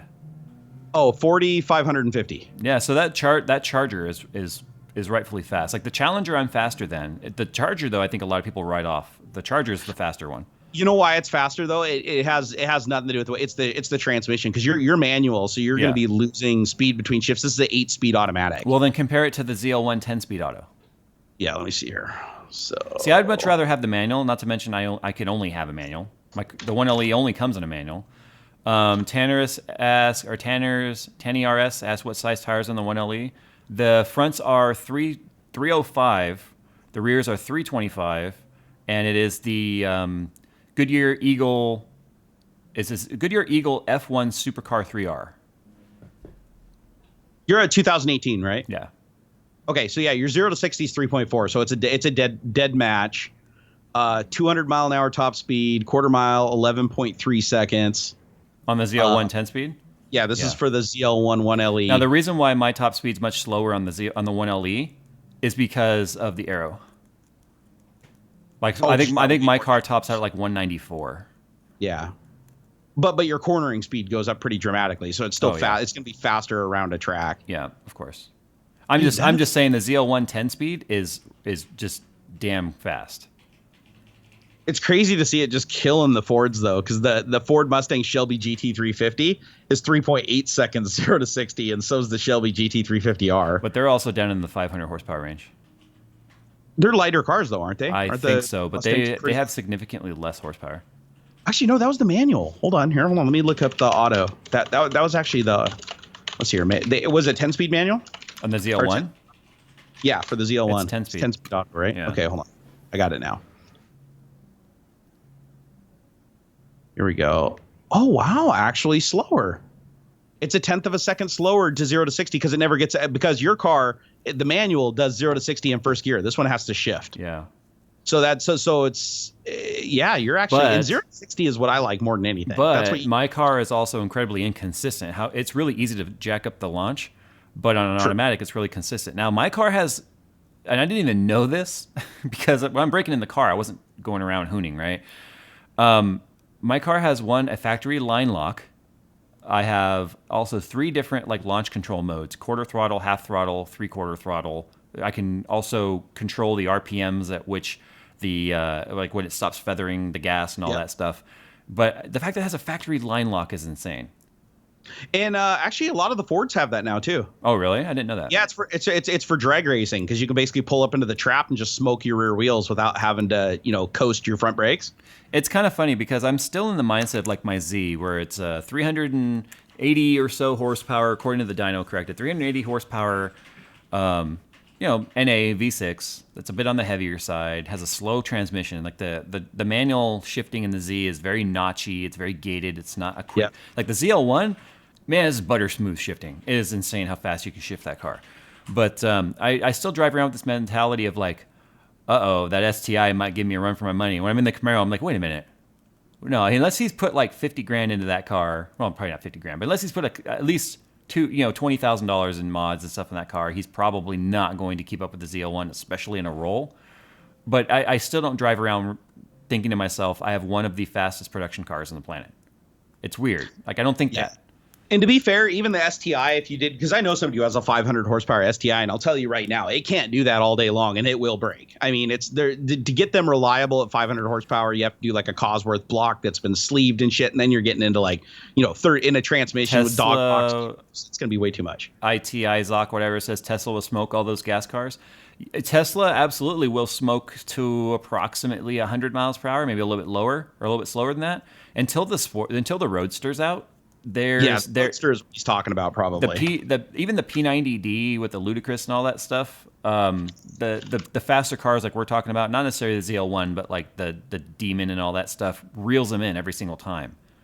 So the only problem though is the Roadster is going to be the big change, right? Because the Roadster is going to have I think 1,000 horsepower, and it's going to have 200 kilowatt battery. Yeah. So you're going to be able to go 600 miles, and the thing actually will corner. It'll do Is it, 0 to what is 60. it called Roadster? What do they call it? It's the Tesla Roadster 2020. Okay, that's what I thought. Yeah. Yeah, so because they're shooting for a 2020 release, but no, I mean that's the thing is it's going to be the first Tesla that actually can be built to run on a track. All the other thing Tesla is, we've had when we were at the track last month. There was a P90D with the Ludicrous whatever on track. Yep. And he puts out some pretty good times, but if you look at the sheet, it's like each lap is just like -2 seconds, or it's like +2, +2, +2, +2, +2 from the previous laps because it's slowing down every single lap significantly. As I understand it, like after 3 laps, the thing will literally go into limp mode and won't let you go more than like 60 miles an hour. The guy I'm talking about ended up getting towed off track. Oh, okay. Well, that makes sense. Yeah. So... Yeah, I don't think the Roadster is going to have that. I mean, the Roadster is going to nerf its performance, but not down to a level where it's going to screw you. But you're not going to have consistent performance, which means you'll never be able to learn to drive it at its edge because it's always going to be changing. How much do ZL1 Camaros cost? A simple Google search would help you because it's based on region. Like here in California, Southern California, they're marked up a lot. Washington, I looked it up. It's about $70,000 for the one ZLE. ZLE, you mean 1LE? Sorry, 1LE. Okay, so the ZL1 has a base price of like $63,000 here. The 1LE package is $7,500 alone, but then there's other things on top of it. Like I have the PDR, which is the performance data recorder. Basically, it's every option. Yeah. And so the car can be had for about $73,000. The thing is, a lot of the dealerships out here have a markup on them, like 20. So the car I bought had a $20,000 markup. They wanted $93,000, and I told them to fuck off. So they took the markup off, but they had to like call GM to get it approved or whatever. I'm like, wait a minute, why do you have to call GM? This is a dealer thing. Why do you have to call? Yeah. But no, the GM is involved in that, which is kind of shady. But so now, no, I mean, I didn't pay that markup. Hell no. I was like, I actually told him, I said, I will drive out of state to buy it and bring it back into the state just to avoid the markup. I like driving. I have no problems driving to Arizona. So yeah, they took it off. But yeah, the 1LE package is like $7,500. The PDR is $1,300, and then there's other things like on there. Depending on the paint paint color you want, you could even pay an extra $600 just for the paint color. You know? Oh, geez. Yeah. It is a good looking car though. I'll totally give it that. The Tesla Roadster is also $200,000, so you have to keep that in mind. That's too, the guys. point I was going to get at. The class of car that the ZL1 competes with is just usually 2 to 3x the price. Right. Now, of course, we need to see long-term reliability reports. But it is Chevy. Let's be honest, Tesla, even the modern Teslas, like my neighbor's already had his into the shop once. What about Adam? One. He's had it there a billion times for like breaking struts and stuff like that and busting his driver's seat and electrical issues. I'm not saying that they're unreliable. It's just you can tell that they're running them completely at the bleeding edge and they're learning as they go. And, you know, that's you're basically a beta tester if you buy one of their cars. Yeah. I would love to go for a ride in a 2020 Roadster, though. Dude, did you see the 0 to 60? 1.9 seconds, 0 to 100 in 4.2. It gets to 100 faster than your car gets to 60 in first gear. No, you said 4.2. Mine's 3.5, but still. Oh, sorry, 3.5. My bad. I'm thinking about the Subaru. You mean the Nissan? No, my Subaru does it in 4.7. Oh yeah, mine's 4.5. If I have a good now, great, launch. that was stock. My car now has tune, so I don't know what the 0 to 60 is in now, but top speed of 250 miles an hour. Yeah, well, 194 is fine for me. I'll never do it. Yeah, dude, I'd never go for 200. Dude, I had my STI up to 165, and I only know that was the speed I was going because the speedometer wouldn't go any faster. Like it literally just buried the needle and hit the peg. Yeah. And I was scared to pull off the gas because it was doing that thing where if I let up off the gas, like even just a little bit, it would start to do a shimmy, and I was like, yeah, I don't want to flip over. I just can't imagine doing that kind of speed with no engine noise. That'd be so weird. Just wind. It's like you're in a glider in the sky. Well, how fast were we going? When I had you in the car, I think we hit 140 something, didn't we? I wasn't looking at your speedometer. but we had all the windows down, and I seriously felt like the rear window was going to just pop out. Yeah, there was a lot of drag. The drag your car is just like one angle short of being a Volvo in terms of like aerodynamics. It is not, yeah, and even the intake on the front of it, God, there's nothing aerodynamic about that car at all. Whereas my ZL1, the 1LE, has just like ridiculous amounts of aero downforce on top of mechanical grip. Yeah. The canard things on the front look badass too. Jay, what number is your car? I don't know. They're not serialized. I guess it would be the last numbers of the VIN, but I don't know. Like my Z has a number. It's Nismo. It's 2010 Nismo number 655. But I don't know. The ZL1 doesn't have a plaque or anything in it. which I thought was a That surprise. kind of surprises me considering like, There's like only, that's like their flagship. based on what I read, they're only making 750 of them in 2018. So I don't know. I mean, I love this video. Watch an 805 horsepower Cadillac Escalade smoke a Camaro ZL1 in the quarter mile. yeah, well, it's got 200 more horsepower. 800 horsepower. That is just nuts. Hennessy built it. Yeah. Does the supercharger whine a lot in your car? I haven't really heard yet. of it. What do you got to do to get that supercharger whine? Open up the intake, which will be in tomorrow. Okay. So here's the thing: the ported throttle body, the Rotofab intake, and then with my muffler delete. I haven't shown anybody any audio clips yet. I have no mufflers on the car right now. It's just straight cat to pipe. So those three mods alone are good for almost 50 wheel horsepower. So my car is going to be just shy of 700 by the time you get down here. Can you put when you're done? Are you going to put it on a dyno to see what it's putting down at the wheels? I can. I may have access to them, but the problem is each dyno is different, right? So. They are to a degree, but at least if they have a baseline, if somebody else came in there with a stock one and ran it, at least you could compare it to the baseline. You can compare two stock cars and get two very different numbers too on the same dyno. So true, mine jumped around by about 10 horsepower. Basically, what we have to do is SAE correction, which is kind of like the standard. Mm-hmm. But yeah, we do have access to a dyno. I just had my Z dyno tuned a few weeks back. It'd be cool to compare it to the Z. I mean, even though they're not even remotely in the same ballpark, just to show the difference between the two cars that you're driving around. Yeah, so to be fair, I have not driven the Z since I bought the ZL1 because I'm terrified of how freakishly slow it's going to feel.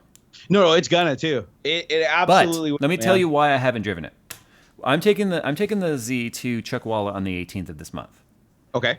Driving around the Camaro and the amount of like feathering the throttle and the amount of thought I have to have on where I push that accelerator based on what I want the back of the car to do is a whole new learning experience for me because I have never driven a car with this much horsepower.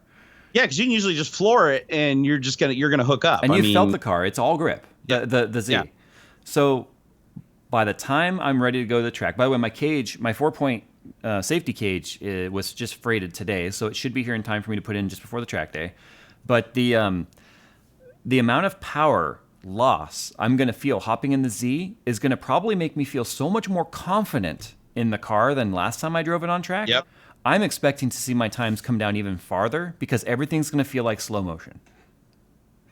I can totally see that. Because the same thing happened to me when we went up to Dirtfish because I was so used to doing the STIs. Yeah. Have that radical. Because you had all that time to react with those rear-wheel drive BRs. Yeah, it felt completely different and relaxed and not like tense at all. Mm-hmm. And there's probably people that if that was the first car that they got into and rode in the dirt, they would probably be like shitting their pants at how fast they were going. Butcher CS says 1,000 health power and 978 rear wheel mana. He's speaking your language. Oh man, guys! So you're going to track both cars though, right? Yeah, eventually? But I'm not going to track the Z probably until later this year, like in the fall, maybe after summer, because it's still not recommended to do track events until after 1,500 miles. Gotcha. And it's taken me a long time to do that. The engine's barely broken in, and I've just finally started redlining that thing. And here's something else I'm having to deal with. The Z winds up to almost 8,000 RPM. Yep. The ZL1 redlines at 6,500. So, which is still pretty damn good for a big V8. I mean, yeah, with a root style supercharger. Yep. But I have been hitting the rev limiter before shifting because I'm not in tune with the car yet based on audio. And I don't look at the tach when I'm driving fast in a straight line. So I keep bouncing off the rev limiter before shift. So I've got to tune myself to the Z. So here's what happens. It's like, get the car rolling, modulate the throttle, because you can't just push the throttle down. You just push the throttle down the entire car. If I turn off traction control, the tires never hook up through any gear. If I just shift, they just keep spinning. So I'm accelerate. I'm pushing down the throttle, slowly easing into it. I finally have the throttle pegged. It's time to shift. Oh shit, I bounce off the rev limiter. I lift up off the throttle. I bang into second. I push the throttle down again because I'm already like, oh shit, I hit the rev limiter. So the revs come down, revs come up again. Second gear turns into nothing but a smoky mess. And the same thing happens in third. So it's like I'm having to learn how to drive a car with this much horsepower because I'm used to just mashing the throttle and going forward. That doesn't happen in the ZL1. Fuel cut's scary on a track. Like fuel cut, hitting fuel, because I did it in the STI even, because my STI only revs the 6,500.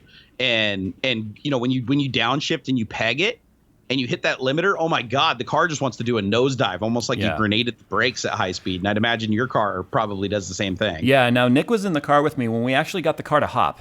which was a really weird feeling. My God, I've never. Nick is sitting right there. He will tell you I am telling the truth. He was in the car.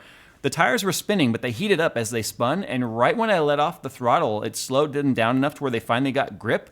And when they gripped, the whole car kind of hopped forward and actually came up. Yeah. The whole back of the car came off the ground for a second based on grip. Holy shit. Because it just was weird. Like the tarmac was just the right kind of material. The tires had heated up just enough, and they were coming down off, like me letting up off the throttle just enough to when they hooked, the whole car like literally hopped, and you could feel the whole car resettle back on the ground. It was the weirdest feeling. Dude. So I've never get track insurance. I've never had a car like a bunny hop. Yeah, I'm just thinking this is quite the jump going from a Z that's what, like 400 horsepower, way lower torque figure, to something that's symmetrical torque and horsepower. Yeah, It's yeah. gonna be nuts. It's fun. I mean, I'm trying not to kill myself in it, but Well, take it easy and don't drive like you do on the simulator where you do Nürburgring like 7,000 times because you always eat shit into the woods. I don't really eat shit that much on Nürburgring anymore. I did when I was down there. Holy shit, man! Yeah, you but tried it with, like, what car were you driving? It was one of the GT3 cars. I don't remember, but I've done it enough now to where I've actually got the track fairly memorized, which is crazy. That's a hard track to memorize. That is, I still haven't memorized it. And I've done it probably 100 times on the Xbox, and I still can't figure it out. Yeah. Oh my God. Anyway, it's time to go. We need to get you down here so you can enjoy the car, especially now that the engine break-in is pretty much past that period. It's I mean, you've driven in plenty of fast cars, but never, yeah. I mean, it's a fucking Camaro. You wouldn't expect it. Well, the only car I've driven that's even close to what that is would be the Viper, which was only 450, but it had that same symmetrical torque where it just constantly pulls, and if you push it to the floor, it just walks the ass end out. And that car is incredibly unbalanced. Very, very unbalanced. And you sit like basically on the rear wheels, so it feels like you're driving a boat. Like, it's just the turning on its way too crazy. And the Recaros in the ZL1 are also ridiculously comfortable, even for big guys. So no, I can't wait. That's actually, like I said, legitimately, that's one of the cars that's definitely on like the bucket list. Like that is the embodiment of a Hot Wheel. Yeah, it is. That is the adult version of a Hot Wheel. Like, fuck Bumblebee. Bumblebee was the slow car. That's like that's Bumblebee's big brother. Yeah. So I'm excited. I'll get down there. Probably. Did you get my message? I said, like, I think April is when I'll be able to come down. I think so. We just had to work it out because the little one's birthday is in April, and normally we take a weekend and whatever. So no worries, man. We'll figure it out. All right, guys, we're gonna get out of here. I'm gonna roll that outro. Thanks for hanging out with us during Tech Talk number 155, where we talked a little bit about tech, a lot about cars, and just a whole bunch of nonsense and bullshit. And I see Jerry touching his mixer, so this should be interesting. Okay, outro's rolling. Thank you for watching Tech Talk 155. NVIDIA probably is not making new graphics cards and cryptocurrencies, just fucking everybody over. But we love you. And that's cool? I'm thinking that's cool. What do you think, Jay? My car's faster than yours. He's right.